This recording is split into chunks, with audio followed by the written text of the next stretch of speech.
ये प्रस्ताव करें कि विधेयक को पारित किया जाए। Sir, I rise to move that the bill be passed. प्रश्न ये है कि विधेयक को पारित किया जाए। जो सदस्य इसके पक्ष में हाँ कहें, जो सदस्य विरोध में ना कहें। मेरे विचार में निर्णय हाँ वालों के पक्ष में हुआ, हाँ वालों के पक्ष में हुआ। प्रस्ताव स्वीकृत हुआ और विधेयक पारित हुआ।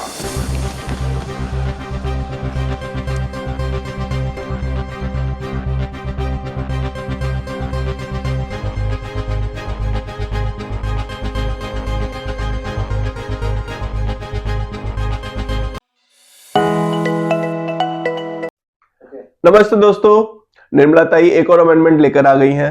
आज हम बात करेंगे इंश्योरेंस अमेंडमेंट बिल 2025 की, जो लोकसभा और राज्यसभा से पास हो गया है। 100% एफडीआई और पॉलिसी होल्डर के लिए मजबूत सुरक्षा। ये बिल इंश्योरेंस को बदल देगा। सबका बीमा सबकी रक्षा। चलिए समझते हैं इसके क्या असर होंगे। तब तक के लिए लाइक सब्सक्राइब जरूर कर दें और बेल आइकन पे प्रेस करना ना भूलें।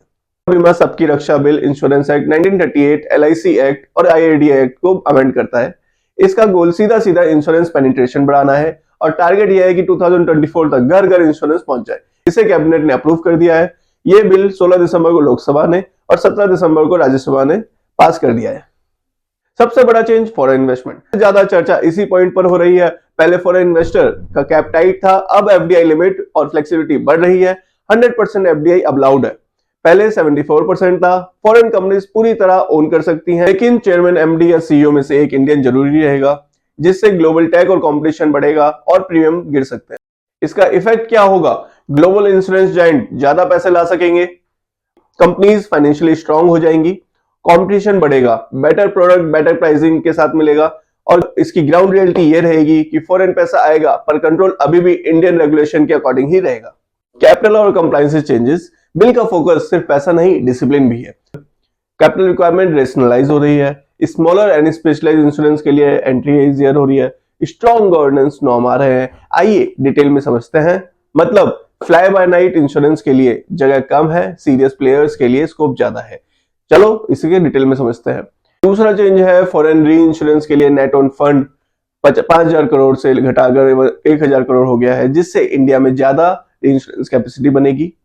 IRDA को सुपर पावर मिले हैं। रॉन्गफुल प्रॉफिट वापस लेने का अधिकार जैसे SEBI करता है वैसे अब IRDA भी कर पाएगा। एजेंट को लाइफ टाइम लाइसेंस मिला है, लेकिन सस्पेंड हो सकता है अगर वो राइटफुल नहीं चलते हैं तो। और कमीशन पर रिस्ट्रिक्शन लिमिट लगा गई है ताकि प्रीमियम सस्ते रहे। इसके बाद चेंजेस आए हैं पॉलिसी होल्डर के लिए। पॉलिसी होल्डर के लिए इलेक्ट्रॉनिक पॉलिसी और रिकॉर्ड मैंडेटरी है। KYC शेयरिंग जरूरी है। क्लेम जल्दी सेटल होंगे और डेटा सेफ रहेगा।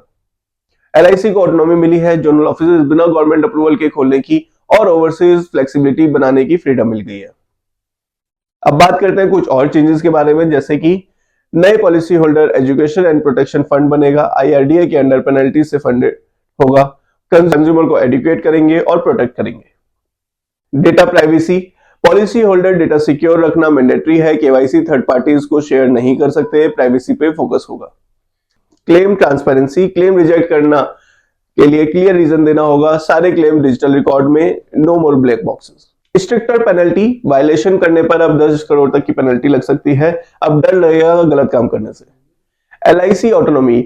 LIC बोर्ड को फ्रीडम। जोनल ऑफिसेज बिना अप्रूवल के बना सकते हैं। ओवरसीज ब्रांचेस फ्लेक्सिबल मैनेज कर सकते हैं। One time registration. जैसा मैंने पहले बताया, एजेंट ब्रोकर को वन टाइम रजिस्ट्रेशन कराना होगा। रिन्यूअल अब खत्म हो गया है, लेकिन सस्पेंड हो सकता है उनका रजिस्ट्रेशन अगर वो नॉन कंप्लायंस करे तो। अब जानते हैं कि स्टेक होल्डर को क्या पॉजिटिव इफेक्ट आएंगे और क्या पॉसिबल चैलेंजेस रहेंगे। सबसे पहले बात करते हैं पॉलिसी होल्डर की। पॉलिसी होल्डर के लिए बेनिफिट ये रहेंगे कि उनके प्रीमियम चीपर हो जाएंगे और बेटर प्रोडक्ट और बेटर प्रोडक्शन मिलेगी। बट इनिशियली थोड़ा सा मार्केट वॉलेटाइल रहेगा क्योंकि नए नए प्लेयर्स आ रहे हैं। एजेंट्स के लिए मल्टीपल इंश्योरर रहेंगे, हायर इनकम हो जाएगी, बट उनके लिए IRDA के नए रूल्स भी आए हैं तो उनको उसका भी कंप्लायंस करना पड़ेगा। इंश्योरर के लिए FDI कैपिटल और डाइवर्सिफिकेशन की अपॉर्चुनिटी आ गई है, बट अकॉर्डिंगली कंपटीशन भी बढ़ रहा है। इन्वेस्टर्स के लिए 100% ओनरशिप और ग्रोथ अपॉर्चुनिटीज है, बट रेगुलेटरी कंप्लायंसेस उन्हें भी करनी पड़ेंगी। तो दोस्तों, ये बिल गेम चेंजर है या नहीं, ये आपकी पॉलिसी चेक करें, अपने एजेंट से पूछें और कमेंट में बताएं कि इसका आपको क्या लगता है, क्या असर होगा। तब तक शेयर करें ये वीडियो, अपने दोस्तों से शेयर करना ना भूलें और नेक्स्ट वीडियो आप बताएं कि हम किस टॉपिक पे लेकर आए। तब तक के लिए जुड़े रहें और सब चैनल को सब्सक्राइब करना ना भूलें।